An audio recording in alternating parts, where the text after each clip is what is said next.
Hi, I'm Alvin Reynel Doctora, BSIT student in Batangas State University. Ang ituturo ko naman ay kung paano mag-connect ng VB2010 to SQL 2008 gamit ang string connection. So, kailangan muna natin ulit ng database. Ayan, niready ko na siya. Gaya ng VB2Access 2010 ay kailangan muna nating mag-import. Import system.data.sql client. Kung sa VB2Access ay .olydb, sa VB2SQL naman ay .sql client. Yan. So, ito yung dineclare kong variable para sa connection. dimcon as new SQL connection, tapos sunod ang connection string. Sa connection string na ito, naka-specify ang server name at ang pangalan ng database.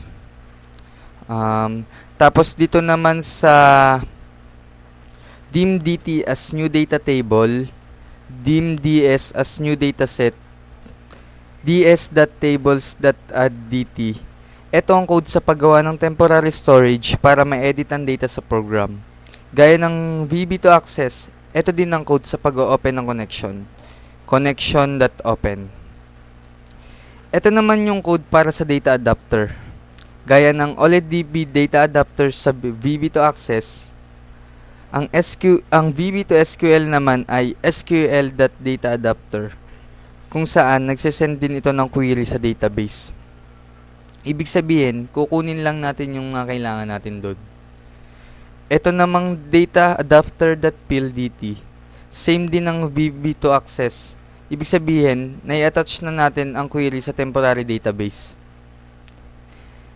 Ito namang datagridview1.dataSource is equals to dt.defaultView.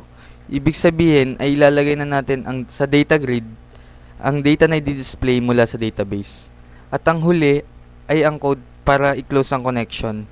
Ito ang connection.close. Then, itry na natin i-run yung program kung tama. So, yan.